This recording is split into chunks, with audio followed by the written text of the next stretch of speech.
A tragic hero is a main character of a story that have fatal flaws, which causes them to bring tragedy upon themselves. Hamlet, the Prince of Denmark. Well, you see, Hamlet's father was murdered by his brother, Hamlet's uncle. He becomes king and also marries Hamlet's mother, all in Hamlet's absence. Hamlet got gist of this from his late father's ghost when he gets back to Denmark. Hamlet is given one task, to kill his uncle, hence avenging his father and rule the kingdom in his stead. But there's one small issue here, which is his fatal flaw, by the way. Hamlet is highly indecisive. He cannot carry out this task. He keeps having soliloquy and hashing crazy plans and doing everything except actually killing his uncle. Hamlet cannot make the decision to kill his murderous uncle, and even when he gets evidence of his uncle's guilt, he puts it off for later.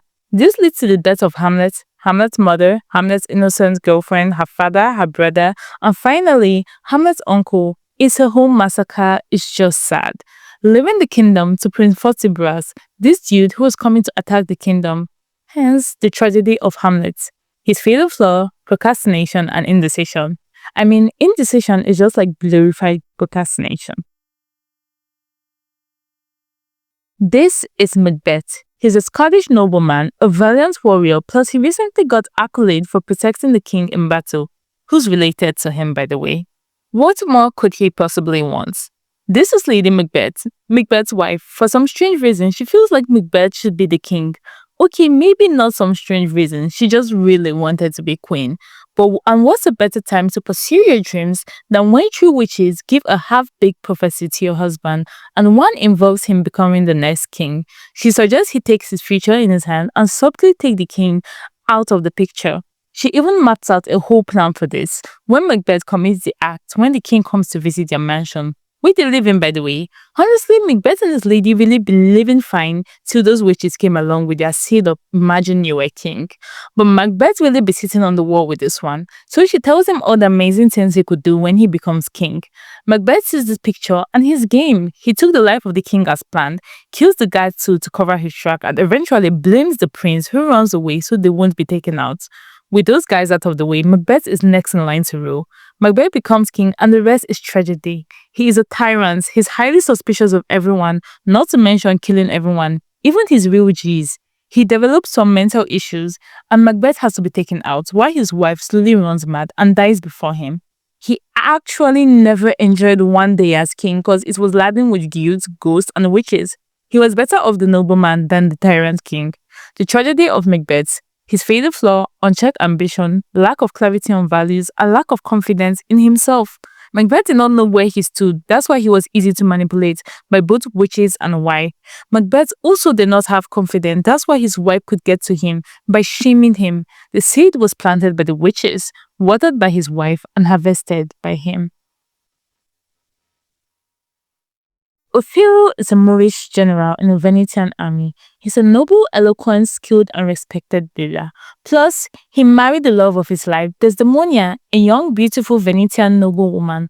But Othello, although confident in his professional life, is highly insecure due to his race and foreign origin. But mostly, Othello just thinks he does not deserve Desdemona. I mean, he thinks she could do better. She could be with literally anybody and she chose him. His insecurity makes him prone to jealousy. So when Othello is deceived by Iago, a guy who hates him for not so valid reasons, that Desdemona is cheating on him, Othello's like, aha, I knew it was too good to be true. She's been two-timing me all this while. He is deeply wounded and hurt. The jealousy causes him in a bitter state to kill Desdemona and eventually himself after realizing he's messed up. He had no trust in his wife. I mean, a good conversation would have cleared out the misunderstanding Iago had beautifully crafted. He also had no confidence in himself because of his race and background and him being a foreigner in the kingdom. The tragedy of Othello, his fatal flaw, insecurity, and jealousy. King Lear is the king of Britain who's had enough of ruling the kingdom, so he decides to retire. I don't know if you get to do that in monarchy, but hey, he's king.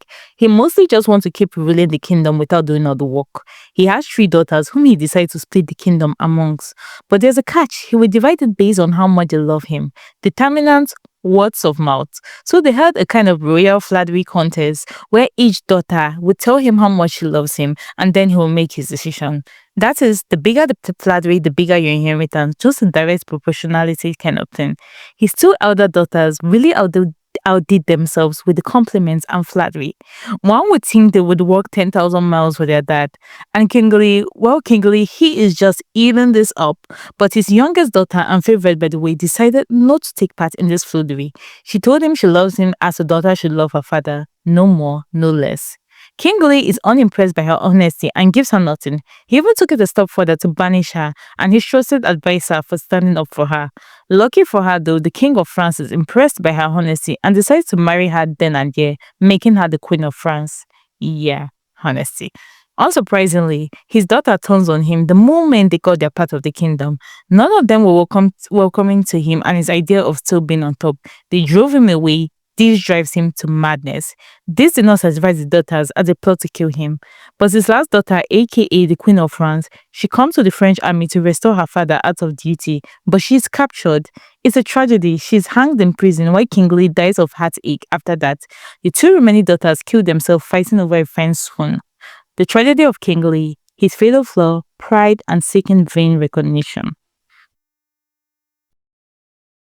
Romeo is a young boy who falls madly in love with his family's enemy's daughter, Juliet, who reciprocates this feeling. Seeing as they are from feuding families, both decide to get married. They make a plan to elope together, but just like all great Shakespeare plans, it goes south. And so Juliet decides to fake her own death so she would be buried and Romeo would come get her from her family tomb and they elope together. Totally not creepy. But she forgets she didn't have WhatsApp to quickly convey this message. The letter sent to Romeo never got to him because of the plague, and he thinks that Juliet is dead for real. Deciding he cannot live without her, he takes a poison into her tomb and kills himself there. Just then, she wakes up. Talk about perfect timing. Seeing him gone, she uses his dagger on herself, towards the end of a beautiful love story. Fatal flaw, passion, and impulsiveness. Romeo never paused to think things through. He only followed his intense passion, making chains of bad decisions. It also highlights the impulsiveness of youths because these folks were really young. Antony. Mark Antony is one of the main protagonists in Shakespeare tragedy Antony and Cleopatra. He's a powerful military leader and co-ruler alongside Octavius Caesar and Lepidus of Rome. But everything changes when he falls in love with the pharaoh of Egypt, Cleopatra, a manipulative and seductive character in this play. Pretty well-rounded figure, if you ask me. Antony's infatuation with Cleopatra keeps him in Egypt, neglecting his role as a Roman leader. You see, Antony marries Octavia, Octavia's sister, to pledge his loyalty or something like that. But he left his wife to go back to Egypt to Cleopatra. After a soothsayer tells him Octavius have a much brighter future than him, he's like, oh man, well I might as well spend my life with Cleopatra. This did not go down well in Rome, especially with Octavius. Plus, things were getting pretty heated up back in Rome, with Octavius stripping Lepidus of his power and marginalizing him, and unsurprisingly, is a war.